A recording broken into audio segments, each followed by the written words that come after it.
Est-ce qu'on peut commencer à acclamer le Seigneur? Oh, Rabbah.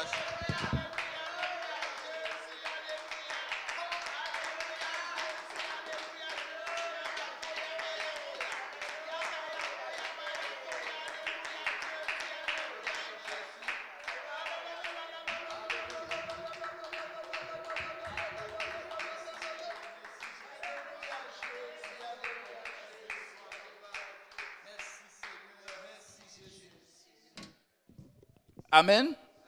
Vous pouvez vous asseoir. Merci d'être venus aussi nombreux, n'est-ce pas, pour écouter le Seigneur Jésus-Christ. Amen.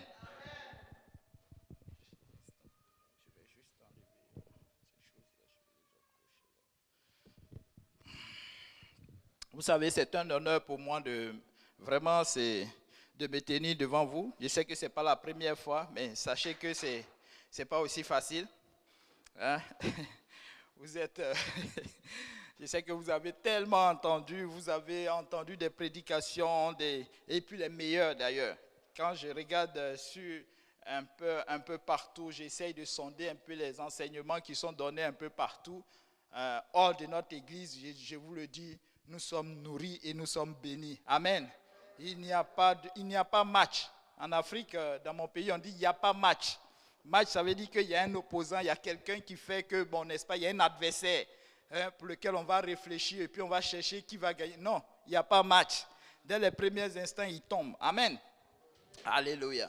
Donc, ce soir, n'est-ce pas, le pasteur, son choix s'est porté sur moi parce qu'il est occupé. Et habituez-vous à ce changement, n'est-ce pas, parce qu'il y a beaucoup de travail dans le royaume. Amen. Donc, je vais faire tout mon effort de vous libérer vite. Mais si je n'y arrive pas, n'est-ce pas, gloire soit rendue au Seigneur. Amen. Il y a toujours un moyen. Donc, je vais demander, n'est-ce pas, au pasteur Yannick, n'est-ce pas, de prier. Et puis, on va, même si je n'ai pas encore annoncé la parole, mais qu'il prie. Et c'est que le Seigneur va nous donner une direction. Amen. Prions Dieu. Seigneur Jésus, merci pour ta grâce, Seigneur. Nous prions, Seigneur, que tu nous touches ici présent. Nous voulons entendre de ta part que tu utilises ton serviteur comme tu as si bien fait souvent, Seigneur, pour nous parler. Nous prions pour que tu touches nos cœurs, nous qui sommes ici en présentiel, ainsi que ceux qui sont en ligne, Seigneur. Nous prions, Seigneur, que tu touches le cœur de ceux qui vont écouter ce service plus tard. Papa, notre volonté, c'est de te servir, c'est de te connaître, Papa. Fais-nous te connaître. Fais-nous connaître ta volonté. Quelle est ta volonté pour nous aujourd'hui et pour la suite des choses? Au nom de Jésus. Que tout le monde dise au nom de Jésus. Au nom de Jésus. Amen. Est-ce que nous pouvons acclamer le Seigneur, n'est-ce pas, encore une fois?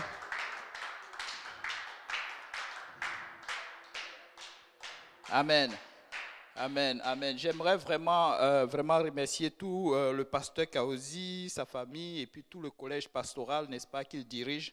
Vraiment de nous donner l'opportunité de nous tenir dans sa chair, dans leur chair, souvent, parce que souvent j'interviens aussi chez Yannick. Amen. À l'église d'Hochelaga. Donc, pour ceux qui sont là, pour ceux qui nous suivent en ligne, si le mardi, moindrement que vous n'avez rien à faire, ou bien si vous vous ennuyez, ou bien si vous avez quelque chose à faire et que vous regardez, ce n'est pas trop important, mais venez à Hochelaga, 3674 Ontario. Amen. Et vous allez voir que vous serez bénis. Amen. Donc, aujourd'hui, j'aurai besoin d'un lecteur. Donc, je vais juste vous quitter un peu pour aller donner le micro baladeur à quelqu'un qui va m'aider pour la lecture. Ah bon, pasteur Yannick va le faire. Amen.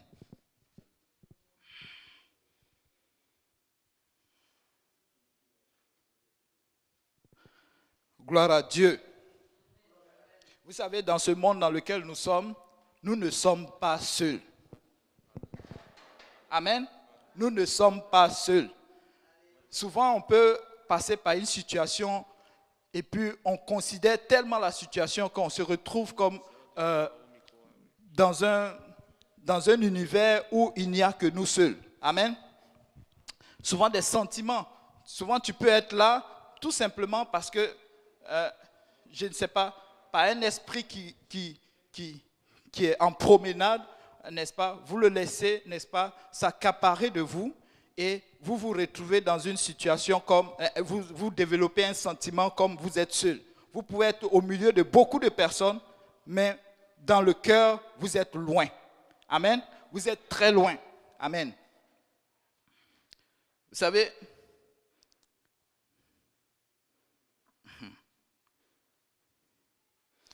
souvent, c'est bon aussi de rester seul quand c'est pour faire les bonnes choses. Méditer la parole de Dieu, la lire, ou même faire, comme certains le disent, un peu d'ordre, n'est-ce pas, dans nos pensées, dans tout ce que, n'est-ce pas, nous passons comme situation. Une affaire peut te tomber sur les bras et puis tu essayes de réfléchir par rapport à cela. Amen. Certains vont prendre des retraites, ils vont aller loin, dans des montagnes ou tout seuls, et puis chercher à remettre de l'ordre. D'autres vont pour des prières, d'autres vont chercher la face de Dieu. Souvent, j'entendais en Afrique, vers la fin de l'année, les hommes de Dieu vont se retirer. Certains vont prendre des hôtels, certains vont aller loin, n'est-ce pas, aller chercher la face de Dieu pour que Dieu leur donne une direction pour l'Église, n'est-ce pas, pour l'année. Amen. Tout cela est bon quand c'est fait dans le cadre du Seigneur. Mais, vous savez, je ne sais pas à qui je parle ce soir, mais je veux te dire, que tu sois chrétien ou pas, sache que tu n'es pas seul. Ah oui, tu n'es pas seul. La Bible nous dit dans Éphésiens chapitre 3, versets 9 à 15, il nous dit que Dieu a fait toutes choses pour un but. Donc si Dieu t'a créé, toi et moi, c'est que nous avons un objectif à atteindre.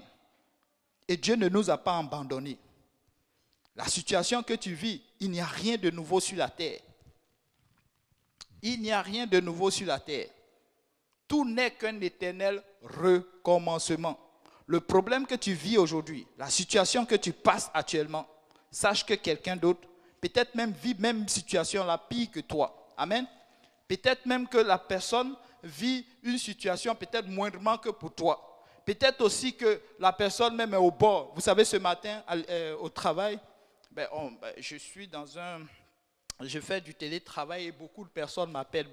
Ils m'appellent, ça ne s'arrête pas. Et aujourd'hui, je parlais avec un monsieur qui me disait, au fait, il ne me reste pas beaucoup de temps à vivre, 2 mois. Donc, je ne sais pas, c'est juste qu'il veut répondre à son rendez-vous, mais de la façon dont il me communiquait, ça n'avait plus d'importance pour lui, puisque les médecins lui donnaient, n'est-ce pas, 2 mois. Je lui disais, mais je ne pense pas que vous allez mourir. Il dit, lui, il s'est déjà fait une idée. Bon, je ne veux pas continuer la conversation pour ne pas trop perdre le temps, mais ce monsieur n'avait plus d'espoir. Avec la conversation que j'ai eue avec lui, pour moi, l'idée qu'il m'a laissée, c'est qu'il ne connaissait pas Dieu. Amen. Alléluia. C'est pourquoi j'ai dit à quelqu'un, si tu penses que tu es abandonné, si tu penses que, de là où je suis, il n'y a plus personne qui peut parler avec moi, je n'ai plus quelqu'un qui peut m'écouter, sache que ta situation, il y a une seule personne qui est capable de l'entendre et il te voit à l'instant. Et c'est Dieu. Alléluia. Et c'est Dieu. Dans Genèse chapitre 2, verset 18, mince, aujourd'hui je n'ai pas de lecteur. Bon, ok, la maman veut m'aider. Amen. Genèse 2, verset 18. L'Éternel Dieu dit, il n'est pas bon que l'homme soit seul, je lui ferai une aide semblable à lui. Amen. Amen. Ce verset nous montre que Dieu se soucie de l'homme. Amen. L'homme, quand Dieu a fait l'être humain, il l'a mis dans un beau jardin et il lui a donné une mission. Et l'être humain, dans son fort intérieur, pendant qu'il était en train de travailler, il avait des soucis. Et ces soucis, il ne les a pas exprimés verbalement. Mais Dieu, dans son fort intérieur, peut-être qu'il était dans sa maison, peut-être qu'il était dans un coin caché dans une forêt, mais remarquez que Dieu savait ce qu'il avait besoin. Mais Dieu, un jour j'écoutais un homme de Dieu qui disait, vous savez, quand l'être humain, quand il a conçu le véhicule, il a conçu avec des pièces de rechange. Pourquoi l'Éternel Dieu Tout-Puissant, qui est plus intelligent que l'être humain, ne peut pas construire l'homme avec des pièces de rechange? Cet homme a prié, n'est-ce pas, pour une femme qu'on avait enlevée, n'est-ce pas, comment on appelle cela, cet appareil qui permettait d'enfanter, et la femme a conçu. Extraordinaire témoignage. Il a prié l'Éternel Dieu et la femme a conçu. Ce que l'être humain a décidé d'enlever. Amen. Oh, merci beaucoup, maman.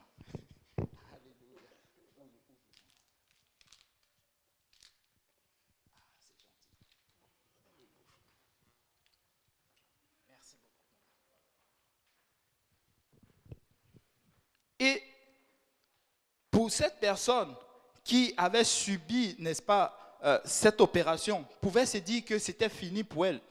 Enlever les parties d'une femme qui permet de concevoir un enfant, compte tenu d'un kyste ou bien de quelle que soit la maladie ou je ne sais pas quoi, elle se sentait toute seule. C'était fini pour elle. Mais un jour, elle a croisé un homme de Dieu et l'homme de Dieu a prié et la situation a changé. La situation a changé, pourquoi? Parce que Dieu était au courant de toutes choses. Amen. Pas parce que c'est l'homme de Dieu qui était puissant, mais Dieu avait déjà préparé une réponse à cette dame. Amen.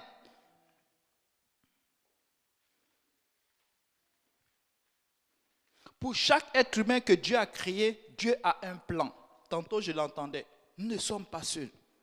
Dieu a un plan pour nous. Même si aujourd'hui tu n'entends pas le Seigneur dans ta situation que tu passes, laisse-moi te dire que Dieu a un plan. Dieu a un plan et il te suit partout où tu passes. La Bible nous dit que Dieu a tant aimé le monde qu'il a donné son Fils unique afin que l'humanité soit sauvée. Vous savez en quelle année il a donné son Fils, il a préparé ce plan? Il n'a pas préparé hier, il n'a pas préparé avant-hier, mais il a préparé avant même la création. Et son Fils est venu il y a 2000 ans de cela pour que toi et moi nous soyons sauvés, pour que toi et moi nous soyons un jour devant lui. Amen. Donc Dieu se soucie de moi. Je n'étais même pas encore né. Toi, tu n'étais pas encore né. Chacun de nous ici n'étions même pas encore né, que Christ a payé le prix pour nous. Amen. Et Christ là, ce n'est pas n'importe qui, c'est Dieu. Amen. Et je veux l'affirmer haut et fort que c'est Dieu. Nous croyons en un seul Dieu. Alléluia. Dieu se soucie de nous. C'est pourquoi il veut qu'on l'associe dans nos mariages. Amen. C'est pourquoi il veut qu'on l'associe dans nos fréquentations. C'est pourquoi il veut qu'on l'associe même avant de trouver un travail. Et quand nous ne le faisons pas, à un moment donné, nous allons nous sentir comme délaissés. Au fait, ce n'est pas parce que lui, il a bougé, mais c'est parce que nous nous sommes éloignés. Chaque fois que nous ne l'associons pas, qu'est-ce qui arrive? Nous nous éloignons plus et nous sentons de moins en moins sa présence. Vous savez, quand Dieu commence à créer l'humanité, qu'est-ce qu'il fait? Il dit à la terre, produis. Il dit à l'eau, fais ceci. Il dit à ceci, il dit à chacun. Et chacun devait rester dans son milieu de création, afin de survivre. Mais à l'être humain, il a dit, je vais faire l'être humain à mon image. Et il a conçu l'être humain. C'est pourquoi nous devons rester connectés à Dieu pour survivre. Un poisson, s'il sort de l'eau, qu'est-ce qui arrive? Il va mourir. Tu plantes un arbre. Moi, j'ai vu des barrages inondés des forêts. Quelque temps après, toutes ces forêts, tous ces arbres qui étaient dedans sont tous morts. Pourquoi? Parce qu'ils ne sont pas habitués. Ce n'est pas comme ça qu'on les a créés dès le départ. Ces arbres sont morts. C'est pas leur milieu. Amen. Certains peuvent nager. Ça ne veut pas dire que c'est leur milieu. Si vous me voyez un jour nager, ce n'est pas parce que c'est mon milieu. Alléluia. Non, un jour, je vais sortir de cette eau-là. Amen. Même pas un jour, quelques minutes plus tard.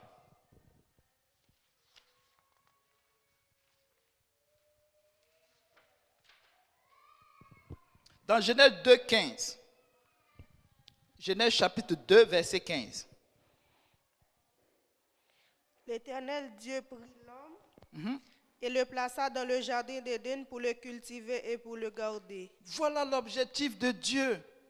Quand il veut qu'on l'associe dans ces... Quand il veut... Parce que... Pourquoi nous devons l'associer dans tous nos choix? C'est parce qu'il il ne veut pas que nous soyons perdus. Amen. Parce que quand tu fais un choix selon ton cœur, selon ta volonté, un jour, un problème va arriver. Et quand ce problème-là arrive, tu l'appelles, c'est comme s'il était très loin. Parce que dès le départ, tu ne l'as pas associé. Ça ne veut pas dire qu'il ne te voit pas. Il te voit très bien. Mais la foi que tu vas mettre, que tu vas développer pour que lui puisse se présenter, pour que la situation puisse changer, tu seras découragé. C'est pourquoi nous, les enfants de Dieu, nous demeurons à l'église. Ah oui, pour nous frotter au Seigneur. Qui a déjà fait cette expérience? Tu prends 2 bics, à l'école on faisait ça, on frottait les 2 bics et puis ça attirait le bout de papier. N'est pas... Waouh. Peut-être que c'est moi seul. Donc plus tu te frottes à quelqu'un, plus la personne se découvre à toi. Amen. Plus tu passes du temps avec le Seigneur, plus tu vas commencer à le connaître. Amen. Et tu vas commencer à développer ce qu'on appelle une bonne relation avec lui. Tu vas commencer à entendre parler, tu vas commencer à entendre sa voix. Les gens qui disent que j'ai entendu du Seigneur, ce n'est pas pour rien. C'est parce qu'ils ont passé du temps avec le Seigneur à reconnaître réellement sa voix d'une autre voix. Amen.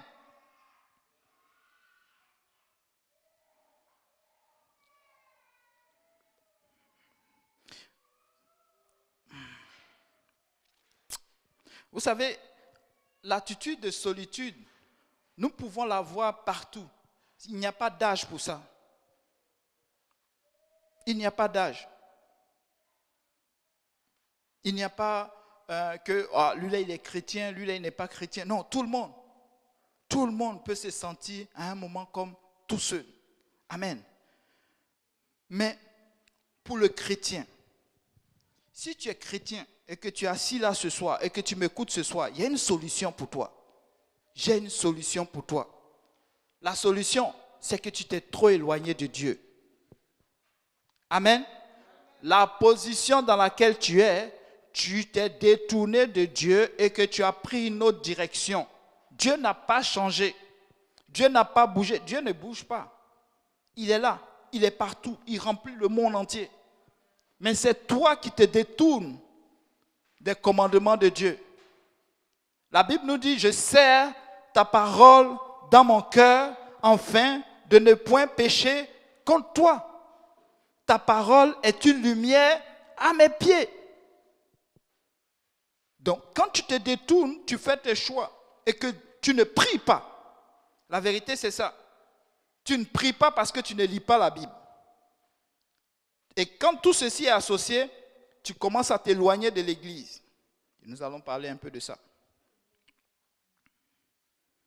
La solution, c'est de revenir à la vision. Un chrétien doit avoir une vision. Quand tu commences à devenir faible, quand tu commences à te sentir comme, oh les gens de cette église, ou bien, bon voilà, personne ne vient chez moi, j'ai perdu mes parents, le pasteur ne m'a pas appelé, les gens sont hypocrites dans l'église, tu as perdu la vision. Numéro 1, chrétien, tu as perdu la vision.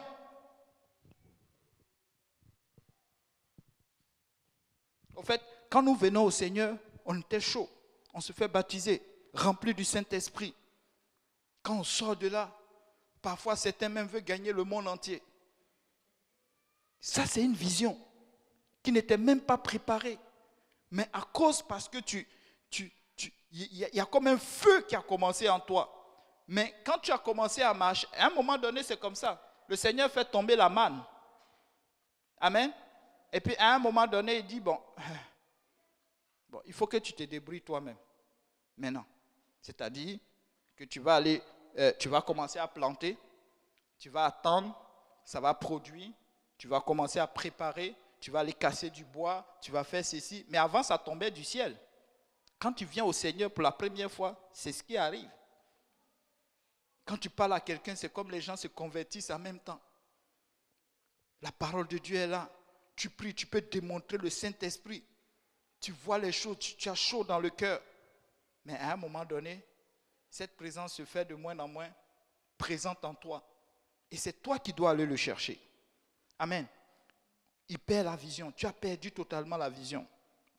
Dans Colossiens chapitre 3, versets 1 à 4.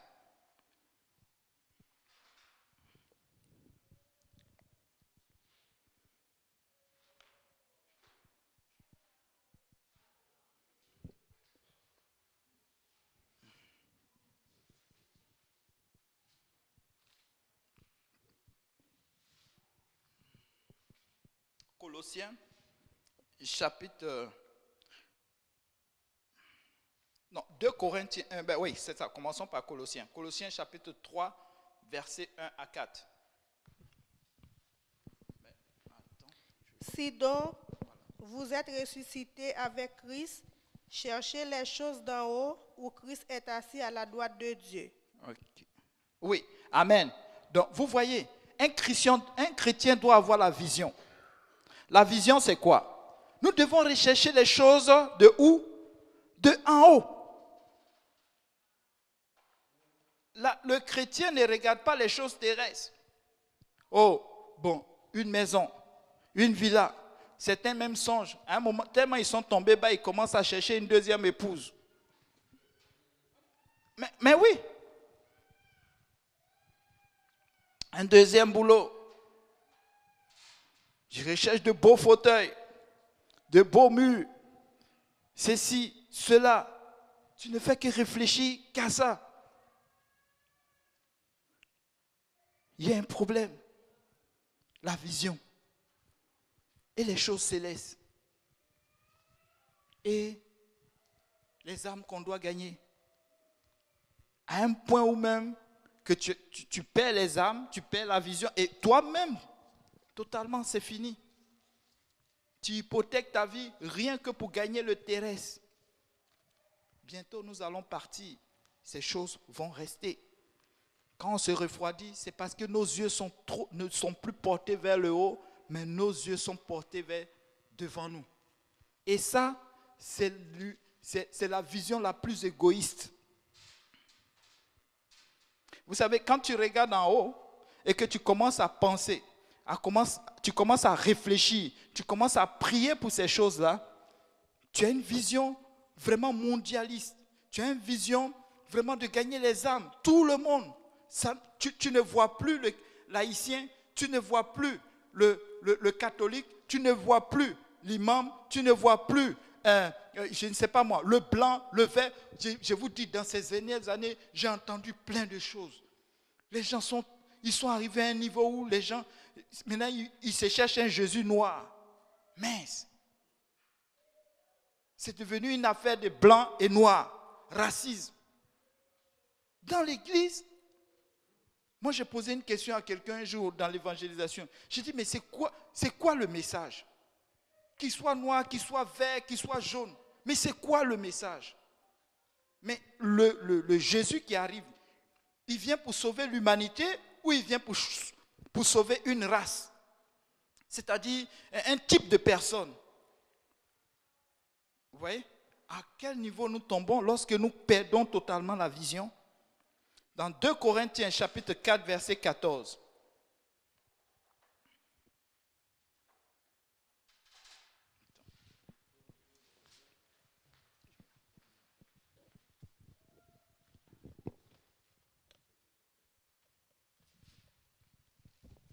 Sachant que celui qui a ressuscité le Seigneur Jésus nous ressuscitera aussi avec Jésus et nous fera paraître avec vous en sa présence.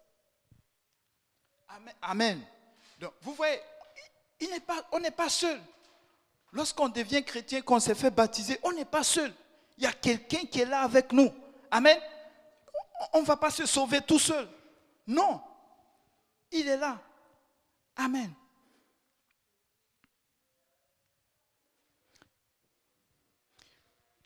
Deuxième chose, c'est rebâtir, n'est-ce pas, une nouvelle relation avec le Seigneur. Par la prière et la lecture de la parole de Dieu. Et de façon fidèle. Pas lire une parole aujourd'hui. Tu reviens dans 2 mois pour lire le livre de Genèse chapitre 2 après dans 5 mois, le livre de Genèse chapitre 4. Non, c'est de façon fidèle. Tel que Dieu est fidèle, toi aussi tu dois être fidèle dans ces choses. Amen. Ésaïe 4, 49, 16 et Matthieu 6, 33.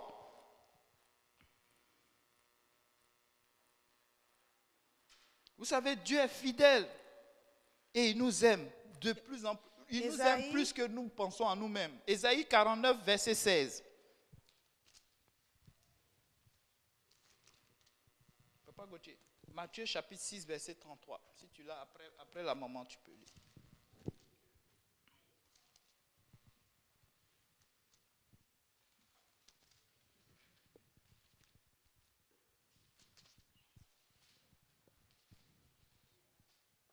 Voici, je t'ai gravé sur mes mains, tes murs sont toujours devant mes yeux. Amen. Ça c'est Isaïe. C'est même pas le Nouveau Testament. Nous sommes gravés sur quoi? Sur ses mains. Donc il nous connaît. Il sait. Matthieu 6, 33. Cherchez premièrement le royaume et la justice de Dieu, et toutes ces choses vous seront données par-dessus. Amen. Matthieu nous conseille de chercher premièrement le royaume des cieux. Donc, première des choses, nos yeux doivent rester fixés sur le Seigneur. Et tout le reste, vous savez, à une époque, moi je cherchais ces choses-là. Jusqu'à un moment où je me suis dit, mais je me casse la tête même pourquoi? Même pas que je me casse la tête, mais je pense que j'étais en train de lutter. Vous savez, quand tu suis les enseignements, tu commences à être éclairé. Amen. Mais oui, j'ai commencé à voir que, en réalité, j'ai l'impression que ce n'est pas le diable avec lequel je me bats, mais je suis en train de me battre avec la main du Seigneur. Vous savez, se battre avec le diable et puis se battre avec la main du Seigneur, c'est deux choses différentes. Hein? Deux choses différentes. Le diable, tu peux le vaincre, mais avec Dieu, tu veux ou tu ne veux pas, ça va se passer comme lui le veut. Amen. Ah oui. Oui, tu ne peux pas. Tu ne peux pas. Et il va te laisser traîner de la boue jusqu'à ce que tu reconnaisses qu'il est Dieu. Amen. Et que tu commences à appliquer ce qu'il t'a dit d'appliquer. Et puis maintenant, tu vois que les choses commencent à rentrer en ordre. Amen. Dans Jacques chapitre 4, verset 8. Papa Gauthier. Non, toi tu prends Galates 6, 2.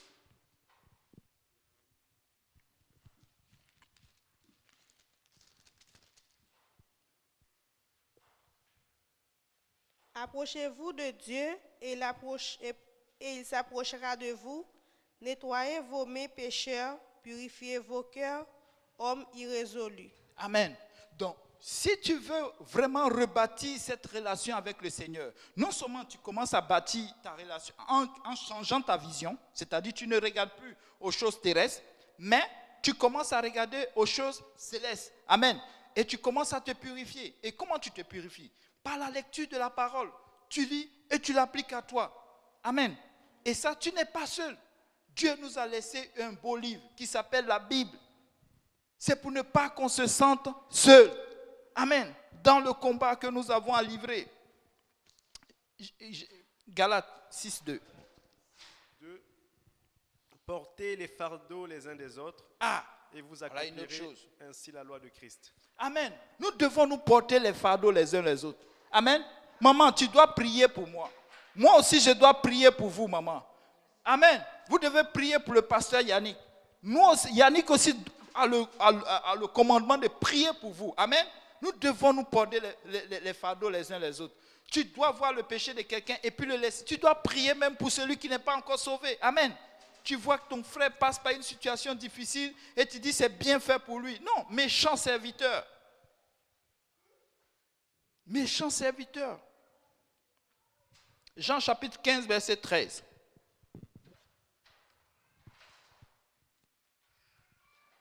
Jean. Oui. Jean combien? Jean chapitre 15, verset 13.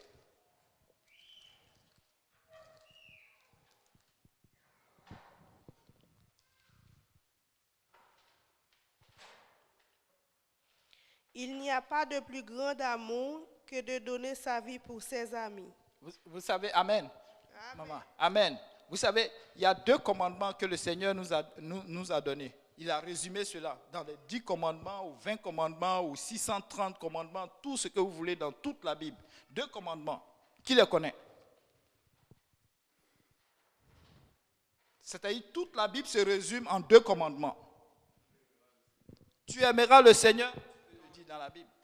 Tu aimeras le Seigneur de tout ton cœur et de toute ton âme. Et 2e commandement, tu aimeras ton prochain. Je viens de le lire. Tu aimeras ton prochain comme toi-même. Vous savez, quand tu aimes ton prochain, tu ne vois plus le mal. Quand tu viens à l'église que tu as perdu la vision, c'est là que tu commences à remarquer que, oh, maman, son habit est blanc. Hein? Oh, elle n'a pas apporté la Bible aujourd'hui. Hein? Tu commences à voir des choses qui n'ont... En fait, ça n'intéresse plus quelqu'un. Tu commences à voir la chair. Mais quand tu aimes ton prochain, tu commences à rechercher les choses célestes. Tu pries pour ton voisin. Moi, je ne vois pas quelqu'un qui prie pour quelqu'un d'autre et puis qui, demain matin, il se lève et puis calomnie la même personne. Non, ça ne se fait pas. C'est difficile. Mais quand on parle de prière, ce n'est pas rester là. Ira baba baba baba, hora baba, la sœur Angèle baba baba. Non, tu pries avec amour. Tu insistes. Tu cherches les points. Seigneur, bénis-la. Seigneur, regarde, vois, sonde son cœur. Éloigne le méchant. Je lève une aire de feu autour d'elle. Bénis ses parents. Je veux que ses parents soient sauvés. Tu ne peux pas prier pour quelqu'un comme ça et puis arriver dans l'église et puis dire, bon, je calomnie la personne. Dès qu'il y a une bande de personnes qui calomnient, toi aussi tu rentres dedans. Non, ça ne se fait pas. C'est que l'amour là n'existe pas. Amen. 3e chose que je recommande à celui qui a perdu, n'est-ce pas, qui s'est refroidi, c'est de venir à l'église. Aujourd'hui, nous trouvons des chrétiens qui disent que, oh, ben, c'est tout ça. C'est tout ça, c'est le refroidissement. Quand il se refroidit, maintenant il traîne au bord de la route. Toutes les pensées, toutes les doctrines, il les ramasse, selon que ça fait du sens dans sa tête. Vous savez, le Seigneur ne nous a jamais demandé que ça fasse du sens. Le Seigneur nous demande d'obéir. Allez faire de toutes les nations des disciples et enseignez-leur. Comment tu peux enseigner quelqu'un si tu traînes dehors? Tu ramasses toutes les poubelles du dehors. Comment tu peux, n'est-ce pas, être vraiment solide lorsque tu quittes le corps du Christ? Comment tu peux voir un exemple et puis le suivre lorsque tu ne viens pas à l'église? Lorsque là où les enfants de Dieu se rassemblent, tu n'es pas présent. Comment ton péché peut être, n'est-ce pas, révélé lorsque il y a la prédication le dimanche, tu es en train de te balader? Vous savez, quand on vient le dimanche, là, il ne faut pas regarder le frère Gauthier et puis dire, bon, ça c'est bien fait pour lui aujourd'hui, là, il va entendre la prédication, là, ça va le frapper. Non, toi, individuellement, tu dois t'asseoir. Et tu te dis, Seigneur, parle-moi ce matin-là. Il y a quelque chose qui ne marche pas. Parce que je suis un pécheur. Amen. Je suis un pécheur. Romains 12, verset 5.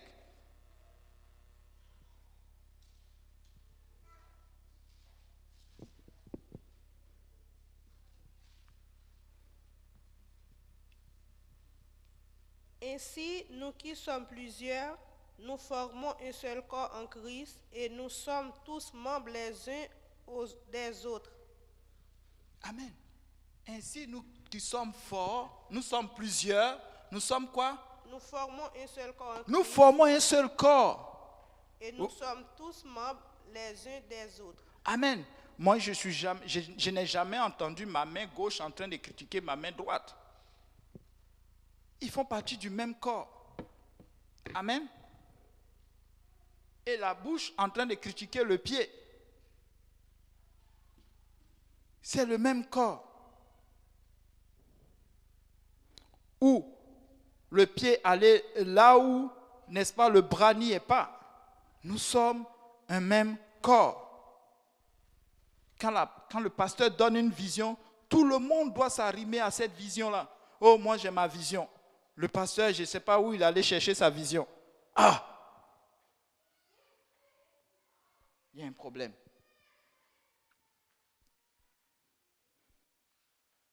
« 1 Corinthiens 12, verset 26.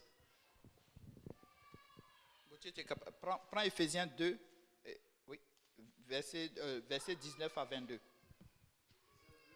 Verset 19 à 22. Maman, c'est 1 Corinthiens 12, 26. Et si un membre souffre, tous les membres souffrant avec lui. Si un membre est honoré, tous les membres se réjouissent avec lui. Amen. Je n'ai pas à être jaloux de quiconque ici. Quand il y a un membre père, un membre de sa famille, nous tous nous allons là-bas. Amen. Nous prions pour cette personne. Quand la personne, n'est-ce pas, fait, bientôt ça sera le mariage de la sœur Karine. Presque, je pense que, je disais un jour, je dis J-Péniel, vous n'avez pas besoin d'être invité dans un mariage J-Péniel. Tu te lèves et puis tu rentres. Quand tu arrives, il y a des choses à faire. Tu le fais. Tu rentres dans un groupe. Amen. S'il y a service d'ordre, tu te mets dedans. On dit ramasser, tu ramasses. C'est J-Péniel, c'est ta soeur, c'est ton frère. Amen. Moi, je n'ai jamais vu un mariage dans une famille, à moins qu'il y ait de gros problèmes, où il y a un mariage, c'est-à-dire même famille, de même nom, même sang, même papa, et puis d'autres disent, bon, moi je n'y vais pas, c'est qu'il y a un problème. Mais en général, les gens on n'a pas besoin de les inviter. Ou un membre de la famille dit, moi j'ai besoin d'une carte d'invitation, sinon ce mariage-là, je n'y vais pas. C'est que tu es contre ce mariage. Amen. Tout le monde cotise ensemble. Je vois, tout le monde met la main à la pâte. Amen. Pour que le mariage soit beau, pour que le mariage soit réussi. Même chose pour un funérail. Vous portez même le cercueil de quelqu'un qui est tombé. Tout simplement. Nous prions pour cette personne-là. Quand une personne n'est pas là, on prie pour elle. Amen. Alléluia. Oui, allons-y, papa. Ainsi donc, vous n'êtes plus des étrangers ni des gens du dehors. Oui. Mais vous êtes concitoyens des saints, gens de la maison de Dieu. Oui. Vous avez été édifiés sous le fondement des apôtres et des prophètes, Jésus-Christ lui-même étant la pierre angulaire. Amen, amen, amen. En lui, tout l'édifice bien coordonné s'élève pour être un temple saint dans le Seigneur. Amen. En lui, vous êtes aussi édifiés pour être une habitation de Dieu dans l'Esprit. Amen. Alléluia. Wouh! Et souvent, quand on est chrétien, souvent on croit qu'on est encore étranger. On arrive et on veut se faire servir. Ma place. Sœur Maureen est assise à la deuxième place, c'est ma place. Et on se fâche. Quand ça ne marche pas, on se fâche. Bon, ceux-là, ils croient que quoi? Moi, je pars chez moi à la maison. Mais oui, c'est bon, va chez toi à la maison. Mais quand tu pars chez toi, tu pars avec la colère. Qu'est-ce que cela va devenir plus tard? La Bible nous dit quand on est en colère, qu'est-ce qui est là? Le méchant aussi est à la porte. Tu ne sais pas. Quelque chose peut t'arriver là. Tu as préparé ton cœur toute la semaine à venir recevoir le Seigneur et à cause d'une place, tu pars. Oh, vous savez, la pandémie a permis que certaines personnes, on ne les voit plus à l'église. Hein. Bon, moi je ne vais pas me dire qu'ils suivent en ligne ou bien quoi que ce soit, mais on ne les voit plus. Peut-être qu'on ne va plus les voir. Mais nous prions pour qu'ils reviennent. Amen. Alléluia. C'est ça l'amour de Christ. Amen. Alléluia. Quatrième chose, et la dernière pour les chrétiens, c'est l'évangélisation. Ah, ça là, tout le monde baisse la tête. Ah, comment sortir le mardi? Aller évangéliser. Ah. Moi, je dis, bon, si tu ne peux pas évangéliser, tu sais, je réfléchissais à cela. Peut-être que le mardi, bon, ne fixe pas mardi. On a entendu un bel enseignement du frère Achille là-dessus, n'est-ce pas, à la session des enfants approche apostolique, merci. Ouf, c'était bon. Mais parle de Dieu à quelqu'un. N'évangélise pas, mais parle de Dieu à quelqu'un. Quand tu gardes ta vision, partout où tu passes, tu parles de Dieu aux gens. Quand une conversation, il n'y a pas Dieu dedans, tu te retires. Même s'ils ne veulent plus parler avec toi, ce n'est pas grave. Chez toi, partout, tout doit être l'évangélisation, tout doit être un lieu, un cadre pour, n'est-ce pas, pour que le Seigneur puisse parler au cœur de quelqu'un. Tu invites quelqu'un, vous venez à la maison, vous vous asseyez et c'est la politique qui a commencé. Mais comment vous voulez que cette personne se convertisse? Amen. Moi, je suis pris des personnes, c'était grave. Ouh. Moi, là, eux, là, ici, là, ils parlent en langue. Moi, je ne sais même pas c'est quoi. Tu invites la personne et puis tu lui dis ça. Tu crois qu'il va croire? Il ne va même pas aller à l'hôtel. Donc, toi-même, tu es assis. Tu n'y crois pas. Amen. Bon, on va passer. C'est juste des petits cas. Tout doit être pour l'évangélisation. Tout doit être, n'est-ce pas, tout en toi doit être préparé, n'est-ce pas, pour donner la... C'est pourquoi nous prions, Seigneur, fais que nous soyons réveillés. Fais que lorsque nous approchons une âme, n'est-ce pas, nous puissions, n'est-ce pas, tu puisses parler à cette âme. Amen. Dieu va emmener quelqu'un. Mais si tu es prêt, tu vas voir que qu'en ouvrant la bouche, cette personne va partir, mais elle va partir avec, n'est-ce pas, un message, un témoignage. Quelque chose va être sémé dans cette personne. Un jour, un jeune homme qu'on avait évangélisé comme ça à l'UQAM, pour moi, j'ai laissé on a tellement évangélisé à l'UQAM que mon numéro même était partout. Je suis sûr que certains même envoyaient, je reçois souvent des trucs commerciaux, là. Comment vous appelez ça, des messages, des gens qui vendent, voilà, la publicité des choses. Je sais que beaucoup de personnes ont envoyé mon numéro là-bas. Et un jour, un jeune homme m'a appelé, il me dit, frère Simplice, ça va? Je dis, oui, c'est qui ça encore? Il dit, mais oui, on s'était parlé à l'UQAM. J'ai dit, ah oui, mais j'ai parlé à beaucoup de personnes à l'UQAM. J'ai dit, ok. Il dit, mais est-ce qu'on peut se voir? J'ai dit, oui. C'est où? Où tu veux? Je suis là. À l'époque, je n'avais pas de voiture. Je me déplaçais en métro. J'ai dit, où tu veux? Il dit, à l'UQAM, si tu veux le mardi. J'ai dit, mais qu'est-ce que tu fais aujourd'hui là même? Je suis prêt à arriver. Mais on s'est donné rendez-vous et on est allé. On a parlé ensemble. On a parlé. Le jeune homme s'est fait baptiser. Il a reçu le Saint-Esprit. Une parole qui a été sémée comme ça, on l'a laissée. Aujourd'hui, on est beaucoup en contact. Il est aux États-Unis, mais on est en contact. Amen. Bon, voilà ma collègue d'évangélisation. Elle est là, maman Tilmé. Elle peut vous le témoigner. Amen. Alléluia. Donc, maintenant, nous passons à la deuxième phase. Ça, c'est pour quelqu'un qui est chrétien. Maintenant, pour quelqu'un qui n'est pas chrétien, mon frère, donne ta vie à Dieu. Amen. Il n'y a pas autre solution. Amen. Il faut que tu rentres en Christ. Amen. Maintenant, cet appel, elle est vraiment urgent. Tu me regardes aujourd'hui au travers des médias. Je dis, c'est vraiment urgent que tu donnes ta vie au Seigneur. Tu rentres en Christ. Pourquoi? Quand tu lis un peu l'actualité politique, tu te dis, les gens là, l'autre est en train de faire du mal à l'autre. Mais moindrement que tu es chrétien, tu peux savoir, ou bien moindrement que tu es sensible, tu peux sentir que vraiment nous allons vers un lieu sans retour. C'est là que ça doit te réveiller. Tu dois pouvoir te poser la question, est-ce que j'ai un avenir dans tout ça? Est-ce que ces gens qui tournent autour de... Ces gens qui prennent des décisions, qui font ces genres de choses, est-ce que j'ai vraiment un avenir dedans? C'est quoi? Qu'est-ce qu'ils préparent pour nous? Amen. Ces gouvernements-là. Amen. Quelqu'un qui t'aime, il ne provoque pas une guerre contre quelqu'un qui sait qu'en un seul bouton, tout le monde peut être détruit. Amen. La Bible nous dit de rechercher la paix, n'est-ce pas? De rechercher la paix.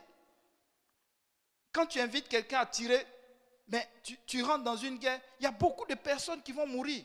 Amen. C'est là que je n'ai jamais compris, n'est-ce pas, ces gens de politiciens. Vous déclarez la guerre contre des gens qui n'ont même pas voulu chercher la guerre. Moi, je suis là, au fait, quand j'étais dans mon pays, on n'a jamais voulu une guerre. Ça peut rester là, entre vous, vous disputez, et puis bon, vous rentrez chez vous. Mais toute une masse de personnes se sont déplacées. Certains ont été violés. Certains ont eu des vies mutilées. Des gens qui ont été séquestrés sans même que, n'est-ce pas, ils aient même un mot à dire dans cette situation. Ils n'étaient pas pour un camp. Mais leurs vies ont totalement changé à cause de leurs intérêts personnels. En fait, je vais inviter quelqu'un. Si tu fais confiance à ces gouvernements-là, tu es totalement dans l'erreur. Amen. Alléluia. Ainsi, pour faire partie du corps du Christ, tu as besoin d'une chose. Première des choses, c'est de croire. Croire. Vous savez, on n'est pas seul. Tu n'es pas seul. Tu ne peux pas agir tout seul. Quand on croit, on fait quelque chose. Ce verset n'est pas venu tout simplement. Il est venu avec quelque chose. Quand tu crois, tu fais quelque chose. Amen. Romains chapitre 14, verset 7.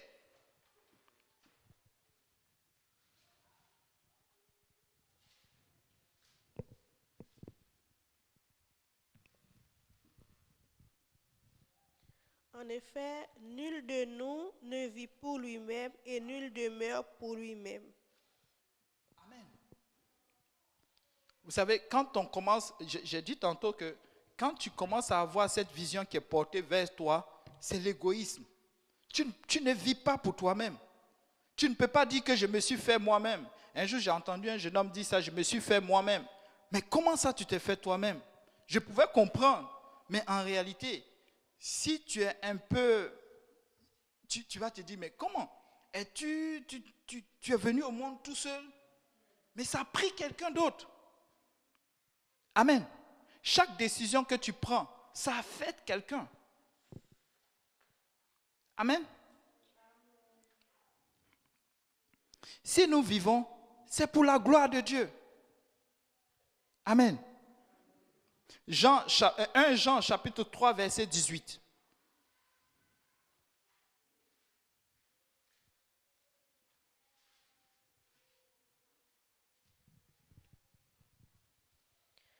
Petits enfants, n'aimons pas en parole et avec la langue, mais en action et avec vérité. Amen. Donc, il y a une action à faire. Amen. Et avec sincérité. Quand on parle de vérité, on parle de la sincérité. On parle aussi, n'est-ce pas, de marcher selon, n'est-ce pas, les Écritures, mais avec sincérité. Parce que tu peux être sincère et puis sincèrement dans l'erreur. C'est pourquoi nous avons besoin de la connaissance. La parole de Dieu nous dit que mon peuple périt parce qu'il lui manque quoi? La connaissance. C'est pourquoi l'évangélisation est puissante. Les gens doivent connaître Christ. Donc, si tu veux servir Dieu, si tu as décidé, tu te dis, ah, moi je connais le Seigneur ou bien j'aime le Seigneur, tu as une marche à faire, mais avec sincérité. Tu dois le faire avec vraiment, avec la vérité, mais de façon sincère.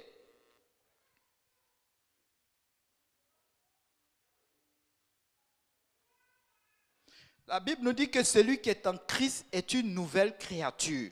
Donc, quand tu dis que tu aimes Dieu et que Dieu a donné l'ordre à Christ de venir, n'est-ce pas, sauver l'humanité, Dieu a mis un plan. Dieu a donné ce plan à Christ, n'est-ce pas, et Christ est venu et il nous a, n'est-ce pas, exposé. D'abord, il a exposé aux apôtres, n'est-ce pas, et les apôtres ont commencé à le perpétrer jusqu'à nous aujourd'hui. Donc, il y a quelque chose à faire. Tantôt, le frère Gauthier disait que nous avons été édifiés sur quoi? Sur l'enseignement des apôtres. Amen. Tu n'es pas seul. Il y a des gens qui sont déjà passés par là. Amen. Donc tu ne peux pas dire que moi, oh, voilà, je fais mon église, voilà moi ce que je crois, voilà moi. Oui, toi, ce que tu crois. Mais que dit le Seigneur? Amen. C'est ça qui fait la différence. C'est pourquoi aujourd'hui des gens disent que je veux aller chez Dieu, je veux connaître Dieu, je veux servir le Seigneur. C'est pas la Bible. Amen. Tu dois être enseigné. tu dois savoir que c'est Christ. Dieu a mis, n'est-ce pas, un plan de rédemption en Christ, n'est-ce pas, réconciliant le monde avec lui-même. Amen. La Bible nous dit que celui qui est en Christ est une nouvelle créature. Donc quand nous venons à Christ, quand nous décidons de nous donner au Seigneur, par la voie de Christ, nous sommes une nouvelle créature. Donc quand quelqu'un dit qu'il est une nouvelle créature, on ne doit plus voir certaines choses en lui. Amen. Il y a quelque chose à faire. Dans Jean chapitre 3, Jésus nous parle de cette nouvelle naissance. Amen. Jésus nous parle de cette nouvelle naissance. Il nous dit que, Jean chapitre 3. Tout chapitre là-dedans. Oui, oui, tu peux la lire. Mais il y eut un homme dans les pharisiens nommé Nicodème, un chef des Juifs, qui vint lui auprès de Jésus de nuit et lui dit, Rabbi, nous avons que tu es docteur venu de Dieu, car personne ne peut faire ces miracles que tu fais si Dieu n'est avec lui. Jésus lui répondit, en vérité, je te le dis, si un homme ne naît de nouveau, il ne peut voir le royaume de Dieu. Amen. Arrête-toi un peu, maman. Juste arrête-toi un peu là. Mets ton doigt là-dessus. Tout à l'heure, on va revenir là-dessus. Donc, si un homme ne naît de nouveau, il ne peut voir le royaume de Dieu.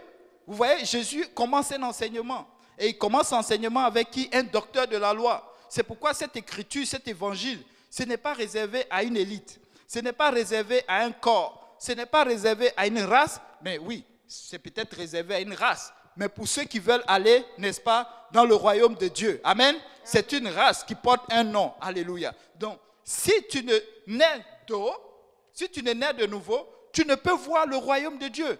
Donc, ça suppose un changement de comportement. Ça suppose une façon de voir. Mais, tu me dis, mais comment voir? Comment changer? C'est pourquoi ça te prend la connaissance. Tu n'es pas seul. Tu ne peux pas te faire tout seul. Tu ne peux pas te sauver tout seul. Laisse-moi te dire, de là où tu es, ça te prend, n'est-ce pas, un changement. Ça, dès le départ, on appelle cela la repentance. Tu dis, mais qu'est-ce que moi j'ai fait? Oh, ok.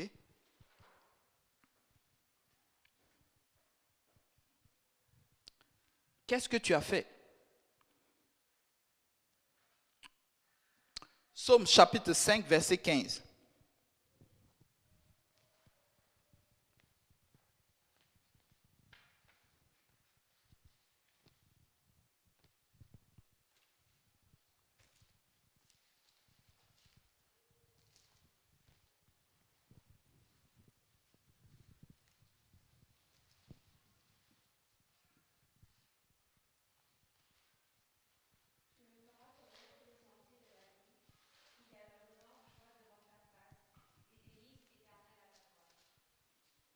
Psaume chapitre 5, verset 15.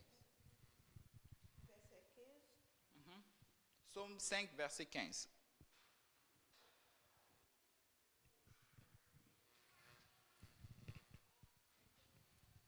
Psaume, hein? Hein? Ah oui?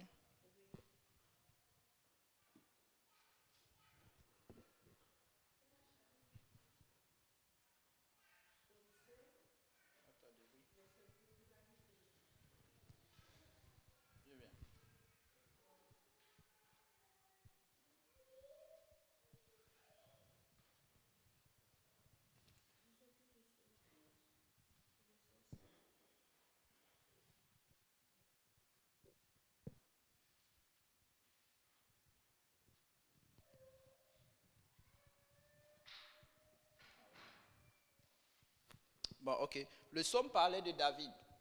Le psaume parle de David, l'iniquité de David. Il dit que j'ai été conçu, ma mère m'a conçu dans l'iniquité, dans le péché. Amen. Donc David dit que le grand roi David, n'est-ce pas, ses parents l'ont conçu, n'est-ce pas, dans l'iniquité. Amen.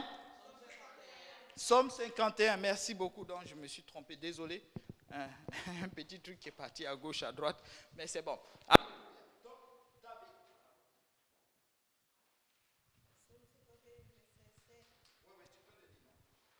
Voici, je suis né dans l'iniquité et ma mère m'a conçu dans le péché.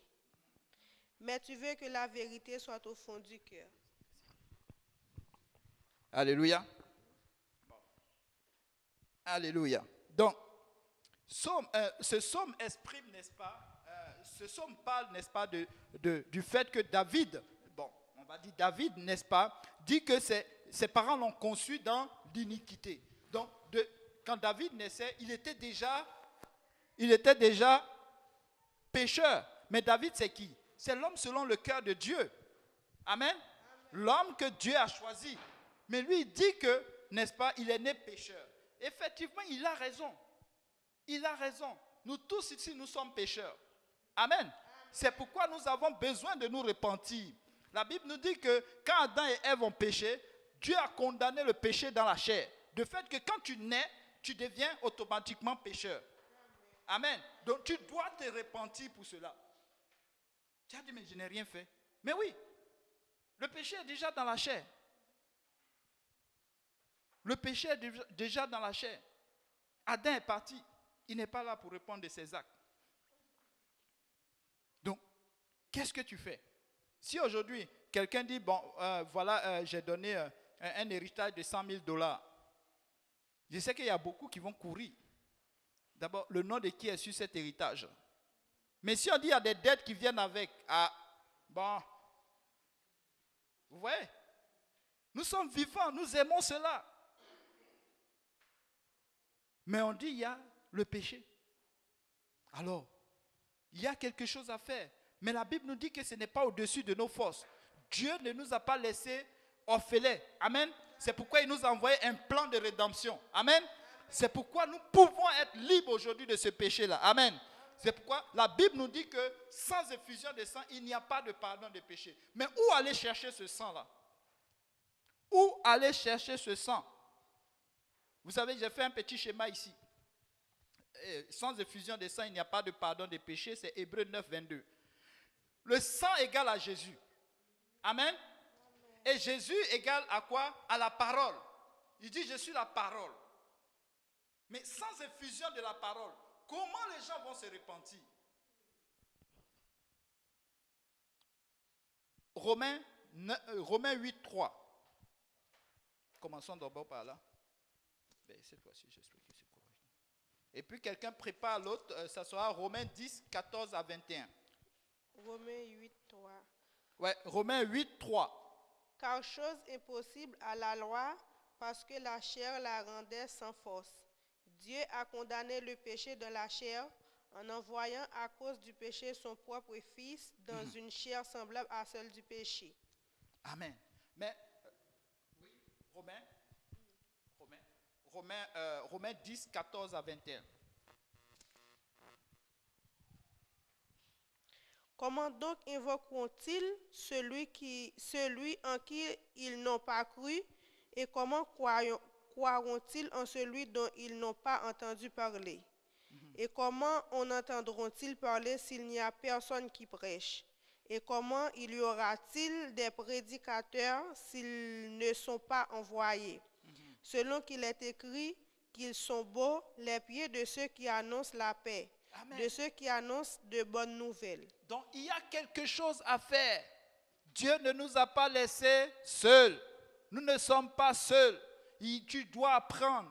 Dieu ne lance pas des évangélistes dans le monde entier pour que tu restes là à ne rien faire. C'est pour que tu puisses apprendre. C'est pour que nous puissions apprendre. C'est pour que nous aussi nous puissions, n'est-ce pas, pour que le chrétien qui doit évangéliser, tu puisses aussi aller apprendre à d'autres personnes, n'est-ce pas, que Christ est vivant. Que le péché dans lequel tu demeures, ce n'est pas pour toi. Tu n'as pas besoin de le garder jusqu'à la fin de tes jours. Tu peux te libérer aujourd'hui. Amen. Tu peux te libérer de cela. Juste par un seul geste, te repentir n'est-ce pas, et te fait baptiser au nom du Seigneur Jésus-Christ pour purifier, n'est-ce pas, ta chair. Amen. Parce que nul péché ne paraîtra devant le Seigneur. Amen. Amen. Alléluia. Donc, une effusion, n'est-ce pas, de la parole va permettre aux gens de reconnaître leur état de pécheur, n'est-ce pas, et de changer de vie. C'est pourquoi nous devons inviter les gens à venir à l'église. Tu vas voir des gens qui avaient des vies brisées, qui étaient là, qui sont comme, oh, mais tu l'envoies à l'église à un moment donné, premier jour, deuxième jour, et puis tu vois sa vie commence à changer. Waouh! Moi, j'étais venu, je n'avais aucun lien avec... Moi, quand j'étais venu, c'était pour... Bon, laissez tomber cette affaire-là. Bon, alléluia. Mais, de jour en jour, que la fille m'encourageait, la soeur en question m'encourageait, mais elle ne savait pas. Mais Dieu était en train de travailler dans mon cœur. Amen. Amen. Je voyais les choses changer. J'avais une direction, mais Dieu a orienté cette direction autrement. Aujourd'hui, elle est fière. Parce que au début, elle m'appelait pour voir, est-ce que je suis encore dans l'église? Mais quand elle commence à voir les images que je tiens ce micro, elle dit, wow, alléluia. Amen. Et toi, tu es assis là aujourd'hui, tu me regardes aujourd'hui, tu peux le faire. Tu peux faire ce pas-là. Amen. Quand je suis arrivé à l'église, 2 ans plus tard, je pense, c'est 2 ans ou 3 ans, quelqu'un m'a dit, mais toi, on dirait que tu es né dans l'église. J'ai dit non. Je ne suis pas né dans l'église. Mais c'est parce que j'ai fui le péché à une telle vitesse qu'aujourd'hui, tu penses que je suis né dans l'église. Oui. Parce que là où j'étais en route vers la mort. En partant, je vous le dis, hein, je me rappelle même la date. Je ne me souviens pas je vois l'image de quand j'ai reçu le Saint-Esprit. Je vois l'image de quand je me suis fait baptiser, parce que c'est le pasteur Benji qui m'a baptisé un soir ici. Mais la date où j'ai décidé vraiment de donner toute ma vie au Seigneur, je m'en souviendrai toute ma vie. Le 5 septembre 2011 à 5 heures du matin. Vous voyez comment c'est précis? Oui. J'ai dit bye bye. Et puis je n'ai même pas regretté. Tous ces amis-là, à un moment donné, je me disais, j'allais aller leur prêcher. Le Seigneur a tout fait. J'ai dit, à tout moment, il y avait des barrières. J'ai fui. J'ai tout laissé. Télévision. Quoi? Tout abandonné. Tout. Je ne voulais plus que rien ne ressemble au passé. Amen. Moi, je suis comme ça. Le passé, c'est fini. Amen. Amen. Quand quelque chose ne t'a pas béni, tu veux le garder, pourquoi encore? Ah, mais oui, hein.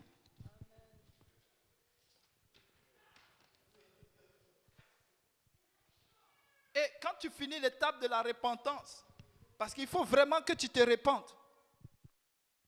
Tu volais, tu ne voles plus. Tu changes.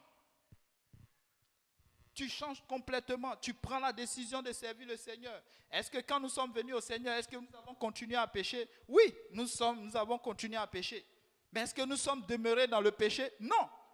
Le Seigneur a parlé de la repentance, où nous nous réconcilions avec lui chaque jour. Nous invoquons le sang de Jésus. Mais comment veux-tu invoquer le sang de Jésus lorsque tu n'as aucune relation avec lui? Le Seigneur parle d'alliance. Une alliance qui porte un nom, qui est venue par le sang. Toi, tu es où? Dans quelle alliance? Ou bien c'est un pacte? Bon, on ne parle pas de pacte ici. Le baptême d'eau. Oh, le baptême d'eau, ce n'est pas important. Non, c'est important. C'est important. C'est vraiment important. Marc chapitre 16. On dit, mais on répète toujours ça. Mais oui, la Bible, c'est la même Bible. Elle n'a pas changé. Mes parents, les premiers chrétiens l'ont utilisé. Nous aussi, nous l'utilisons. Amen. Marc chapitre 16, verset 16.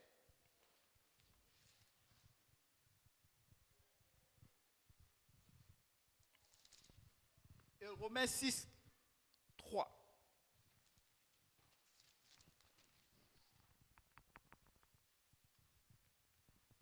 Celui qui croira et qui sera baptisé sera sauvé, mais celui qui ne croira pas sera condamné. Bon, ça, on n'a pas vraiment besoin. Une fois, une sœur m'a invité à Montréal-Nord pour aller rencontrer quelqu'un, pour parler de Dieu avec lui. Près de 2 heures, on est resté sur ce verset-là. Pour lui, l'important, c'est croire. Mais j'ai dit, mais et se faire baptiser? Il dit non, ça ne marche pas avec ça. Que pour lui, c'est croire. J'ai dit, mais quand tu crois, tu fais quelque chose. Et on est resté là. Bon, quand j'ai dit, bon, après une heure ou près de 2 heures à bavarder, je peux dire que c'est bavarder. Je lui ai dit, bon, est-ce qu'on peut parler du Saint-Esprit? Alors là, bon, je pense que la porte m'a été montrée. Ils m'ont fait comprendre que je n'étais plus la bienvenue. Donc, bon, on est resté là et puis bon, allez. Aïe, aïe, aïe, aïe, aïe. Mais, non. Vous voyez, c'est pourquoi je parlais tantôt de la vérité, la sincérité. C'est tellement clair. Celui qui croit et se fait baptiser, d'abord il me dit, mais et toutes ces personnes à qui j'ai prié pour eux, qui sont morts à l'hôpital, j'ai dit, je ne sais pas. D'abord je l'ai arrêté, j'ai dit, je ne sais pas. Je ne suis pas ton juge. Non. Tu as prié pour eux, laissons la faire là. Bon, Romains 6:3. Mais oui, ils sont morts. Ignorez-vous que nous tous qui avons été baptisés en Jésus-Christ, c'est en sa mort que nous avons été baptisés. Amen. Vous voyez, c'est en sa mort que nous avons été baptisés. Donc le nom de Jésus-Christ doit être invoqué sur nous. Jésus-Christ est mort pour nous, n'est-ce pas? C'est parce qu'il est mort que nous avons eu cet héritage, n'est-ce pas, de la repentance, n'est-ce pas, ce sang que nous avons lorsque nous nous faisons baptiser, lorsque le nom de Jésus-Christ est invoqué sur nous. Au fait, c'est le sang qui arrive. Donc ce sang-là, nous l'héritons par la mort de Christ. Amen. Donc si tu n'as pas besoin, c'est que tu n'es pas vraiment quelqu'un qui cherche Dieu. Amen. Tu ne peux pas passer, tu ne peux pas te réclamer de passer. La Bible nous dit que Dieu vient chercher qui? Dieu vient chercher son église. Une église qui porte son nom. Les morts en Christ. Comment peux-tu mourir en Christ lorsque tu n'as pas eu son héritage? Lorsque le nom de Jésus-Christ n'a pas été invoqué sur toi. Amen. Et ce baptême nous régénère. Tite chapitre 3, verset 5. Désolé maman, je te fais balader beaucoup. Désolé. On tire vers la fin. Désolé. Aujourd'hui c'est long. Gloire à Dieu.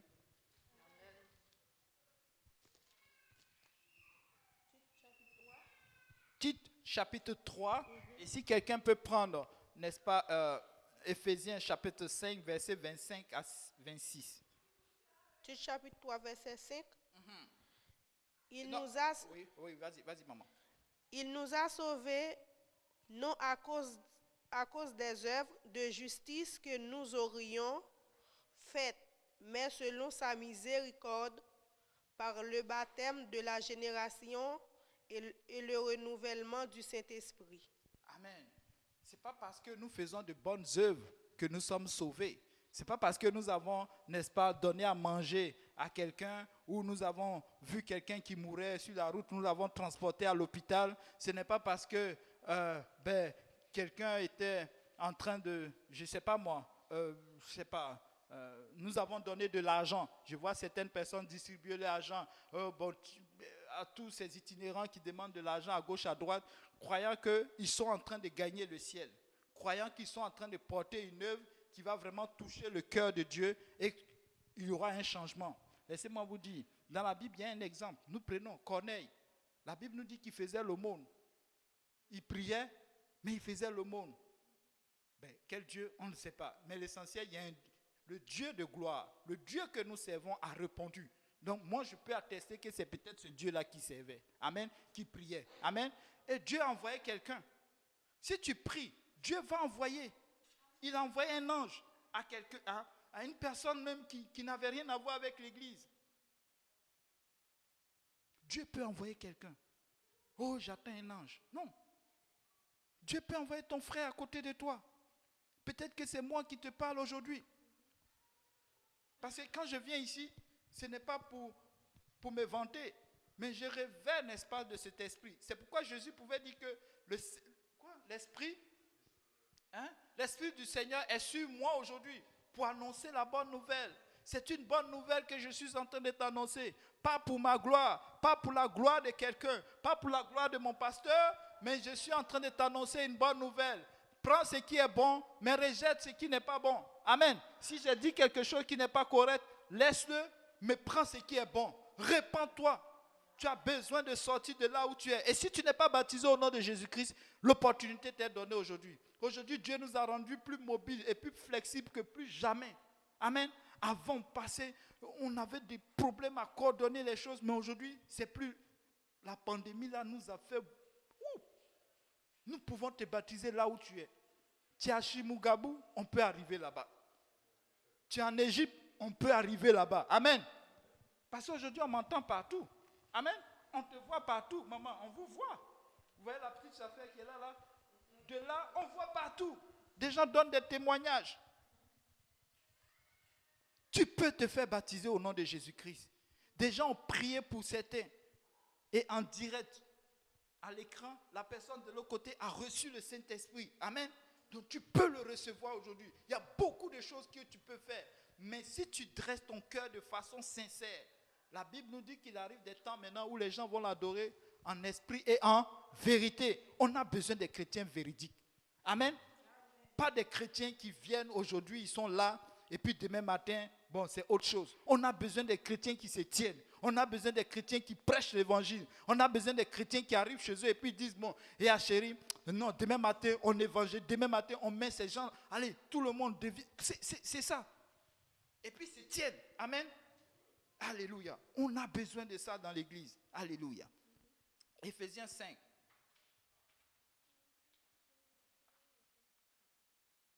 C'est par la grâce que nous sommes sauvés. Et pour avoir cette grâce, tu as besoin de te repentir de tes péchés. Tu as besoin d'avoir le sang de Jésus-Christ sur toi par l'invocation de son nom. Amen. Tu as besoin de ça. Il n'y a pas de discussion là-dessus. Et quand tu te fais baptiser, la Bible nous dit que cette eau-là, n'est-ce pas, où le nom de Jésus-Christ a été invoqué, n'est-ce pas, elle purifie ta chair. Tu vas me dire, mais comment ça, je ne vois pas? Je ne vois pas les péchés tomber. Mais quand tu le faisais, tu ne le voyais pas.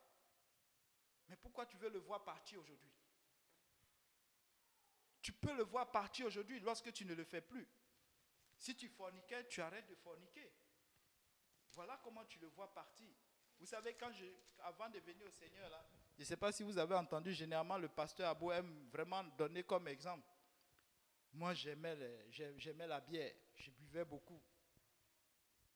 Ah oui. Oui, j'aimais passer du temps. Parce que j'avais une soif en moi. Je croyais que j'étais seul. Et ces choses-là, la fornication, ça c'est des choses individuelles. C'est des choses qui te rendent beaucoup égoïste. Parce que l'alcool, tu ne peux pas le partager avec tout le monde. Mais le Saint-Esprit, alléluia. Je le partage avec qui je veux. Amen. Qui est prêt à le recevoir? Amen. Si j'avais croisé Maureen dans le temps, je disais à Maureen, viens, on va boire une bière. Elle va dire, oh, moi la bière, je n'aime pas. Hein? Ah bon, d'accord, bon, toi, tu n'es pas un bon exemple. Qui n'a pas bu ici, là? Peut-être ma femme ne boit pas. Je l'invitais, elle n'allait jamais venir. Vous voyez?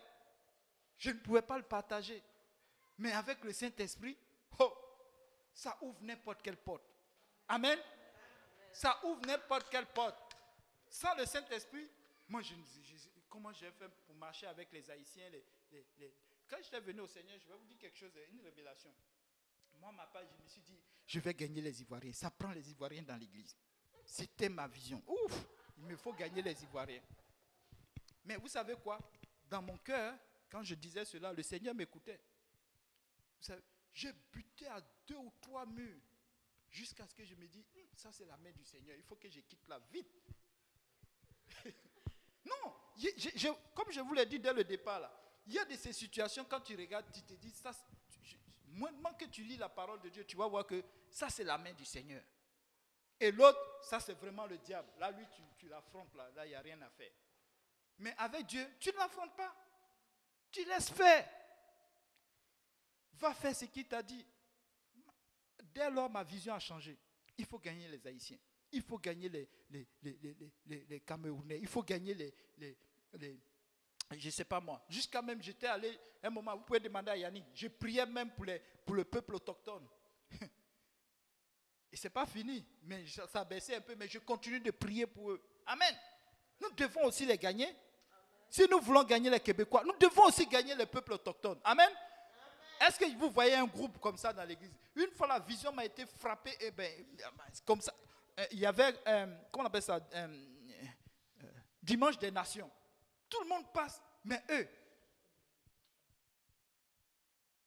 Mais j'ai dit, mais ça prend le peuple autochtone, les autochtones. Ils sont qui et puis ils ne veulent pas venir au Seigneur? La Bible nous dit, aux mentions du nom du Seigneur, tout genou fléchit. Eux, ils sont qui?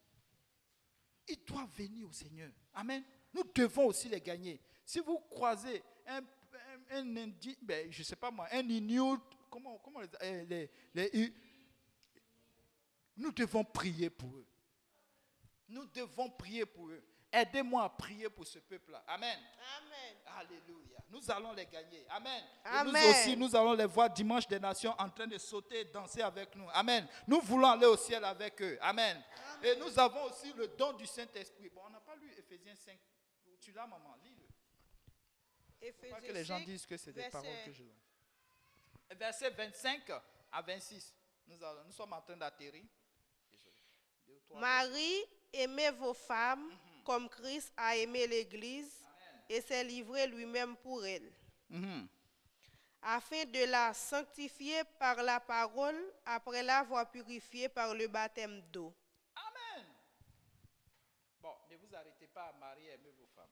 Continuez, vous voyez le verset a continué. Amen.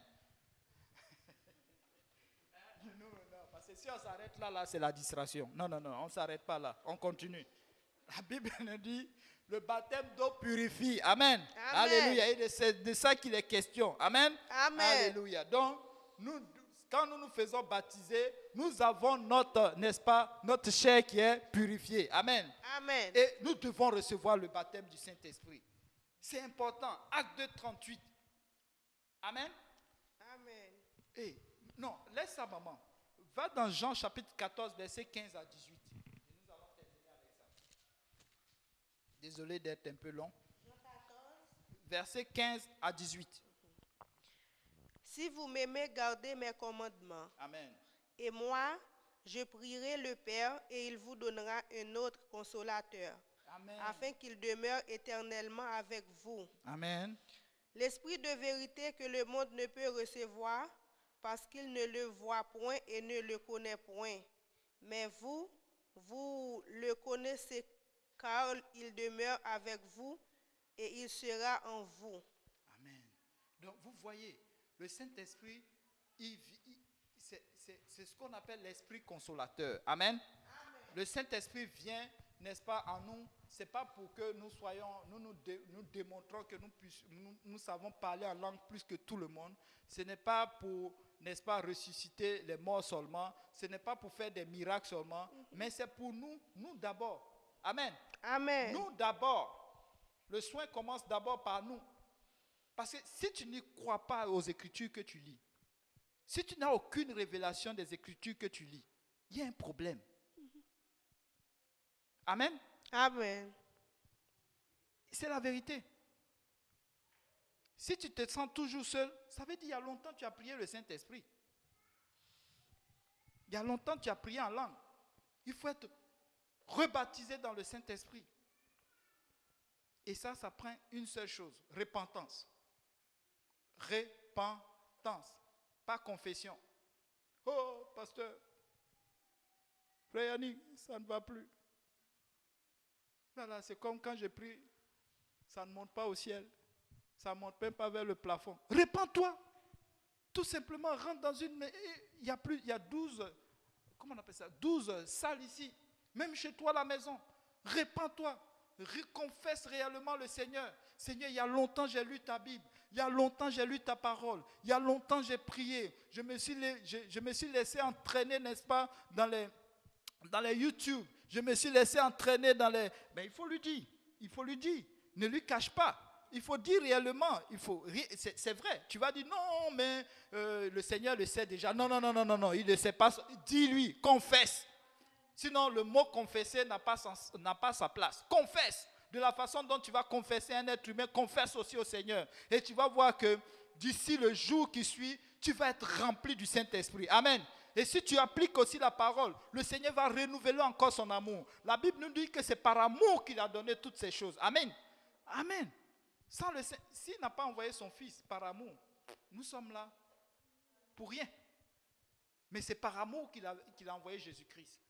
C'est par amour que Jésus-Christ nous a prêché que nous ne serons pas seuls. Mais il s'en va, il envoie l'Esprit consolateur. C'est pourquoi tu as besoin d'avoir le Saint-Esprit. Et quand tu reçois le Saint-Esprit, tu parles en d'autres langues. Tu parles une langue céleste. Amen. Et cet esprit, n'est-ce pas? Et l'Esprit Saint, c'est lui qui témoigne que toi, tu es enfant de Christ. Tu es enfant de Dieu. Le Saint-Esprit est en toi. Il va te permettre, n'est-ce pas, de lutter contre les batailles de ta vie. Il y a de ces choses que moi, je n'avais pas imaginé que j'aurais la force là-dessus. Oui. Mais quand j'ai reçu le Saint-Esprit, les choses ont changé. J'étais baptisé depuis, mais je retournais encore. Mais quand je vous le dis, un jour on était allé, même étude biblique qu'on a aujourd'hui, on était chez le pasteur Lionel. Lorsque le pasteur parlait, c'était un chapitre là, il parlait, et j'étais assis avec le frère Dickens, et puis il a dit, même si tu bois l'alcool, waouh! Nous deux on s'est regardé, mais c'est Dickens qui était trop... Dickens. À l'époque, Dickens a dit, mais moi je ne bois pas l'alcool, il dit, mais je ne parle pas de toi. Mais ça a été très direct, pas parce qu'il le savait. Une fois, le frère Lionel est arrivé chez moi. À l'époque, on partait, c'était mon premier jour d'évangélisation. Il était arrivé à la maison et la seule chose qui était dans le frigo, qui était restée, c'était une bouteille de Molson qui était dans le frigidaire. Mais il a ouvert, il a regardé, c'est comme s'il n'avait rien vu. Je dis, vous savez, c'est pourquoi je dis, il y a de ces choses-là, ce n'est pas la peine de lutter. Oh, le sorcier, non. Tu es en train de lutter avec la main du Seigneur. Et le Seigneur a commencé à me soigner. Jusqu'aujourd'hui, quand je vois l'alcool, c'est comme... Ça, c'est le Saint-Esprit. Et le Saint-Esprit ne vient pas seul. Tu ne peux pas le garder comme ça longtemps. Non. Prie. Lis la parole. Sanctifie-toi. Ça, c'est le dernier point. Sanctifie-toi. Parce que quand tu lis, parce que ça montre... La parole de Dieu nous parle des actions que tu dois faire. Pas pour aller sauver les gens, non. Tu dois prendre des actions, tu dois prendre des engagements avec le Seigneur. Tu lis, tu comprends et tu changes. Amen. Est-ce que nous pouvons nous lever dans la présence du Seigneur? Alléluia. Oh. Est-ce que quelqu'un peut lui dire ce soir encore combien de fois le Seigneur est bon? Combien de fois le Seigneur a fait les choses dans sa vie? Et n'est-ce pas reconnaître encore qu'il n'est pas seul. Je ne sais pas la situation que tu passes, mais tu peux dire au Seigneur, Seigneur, viens, je veux t'entendre. Je veux encore renouveler, n'est-ce pas, mais pas avec toi. Je veux renouveler cette alliance encore avec toi. Je veux renouveler encore, n'est-ce pas, mon amour pour toi. Tu n'es pas seul. Je répète encore, tu n'es pas seul. Je ne sais pas la situation, je ne sais pas qui tu es, mais je sais une seule chose, que tu n'es pas seul. Parce que c'est l'Éternel qui t'a créé. Le monde est en train de changer ton identité. Sache que ton identité, c'est dans le Seigneur. Amen. Soyez bénis.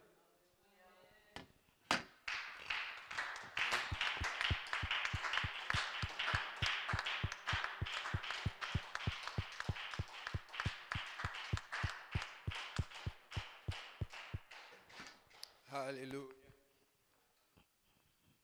Alléluia. Regarde ton voisin, ta voisine dit, tu n'es pas seul. Tu n'es pas seul. Amen. Alléluia. La solitude, c'est quelque chose que les gens paniquent toujours. Et c'est vrai, des fois on est seul parce que les gens ne pensent pas comme nous. Des fois on est seul parce que les gens ne veulent pas de nous. Des fois on est seul, c'est parce que nous ne pensons pas comme les autres. Nous ne voulons pas des autres. Mais une des choses pour lesquelles on est souvent seul, c'est parce que nous ne voulons pas faire les choses comme Dieu le veut. Alors on se retrouve avec les mauvais amis, les mauvaises compagnies ou même dans la mauvaise église. Si tu ne veux pas être seul, regarde la voix de Dieu. Le truc, c'est que Dieu n'est pas comme nous. C'est nous qui négocions, c'est nous qui flattons. Dieu ne flatte pas. Quand tu penses à Dieu et que tu lis la Bible, c'est clair. Mais Dieu va utiliser nous qui sommes pécheurs, avec qui il a été patient, afin que nous puissions approcher les autres aussi, avec qui Dieu va être patient. Amen. Et regarde, on dit, tu n'es pas seul. Il y a un processus. Approche-toi de Dieu. Le Seigneur te sort de la solitude. Vous savez, c'était une des craintes que j'avais eues quand je suis venu à Dieu, parce que j'avais beaucoup d'amis dans le monde. Beaucoup. Imaginez quelqu'un qui fait les boîtes tous les jours, les break dance, tout le monde, on m'appelait et tout. Et puis, quand j'ai commencé vraiment à aller à l'église, à recommencer à chercher Dieu, parce que je cherchais Dieu quand j'étais plus jeune, même si je n'étais pas dans la vérité. Les gens commençaient à appeler, lui, il prie beaucoup, il devient pasteur, il devient... Ça me gênait. Maintenant, je m'en fous, je suis content de servir le Seigneur. Mais ça me gênait, je commençais à me dire comment je vais faire. Mais une chose que le Seigneur a fait, c'est que je me suis rendu compte qu'il y avait beaucoup d'actions dans l'église. Je me suis rendu compte que je m'ennuie encore moins dans l'église que dehors, parce que dehors, j'avais la gueule de bois. Dehors, je me faisais même trahir par des amis. Dehors, je pensais que les bons amis étaient des bons amis. J'ai compris qu'ici, nous sommes avec les meilleurs amis, parce que si quelqu'un même te trahit, Dieu va s'occuper de lui. Dans le monde, le diable ne s'occupait pas des gens. Le diable voulait qu'on trahisse. Dans l'église, quelqu'un te trahit. Ne sors pas de l'église. Laisse. Fais confiance à Dieu. Dieu va s'occuper de lui. Et même dans l'église, tu peux encore avoir des vrais amis. Tu n'es pas seul. Amen. On va prier pour conclure ce service. Seigneur, merci pour ta grâce, Seigneur. Que nous suscions, que nous ne sommes pas seuls, que nous fissions ta volonté, que nous pensions à toi, Seigneur, parce que tu as la solution à toutes choses. Tu es la solution à toutes choses. Que ta main soit avec nous, que ta main soit sur nos cœurs, et donne-nous la force de ne pas être distraits par le dehors, par les pensées, par la volonté du monde, par ce que cherche le monde, mais que nous cherchons les choses spirituelles pour arriver à toi et pour sortir de cette solitude spirituelle au nom de Jésus. Que tout le monde dise au nom de Jésus. Que Dieu vous bénisse. Bon service.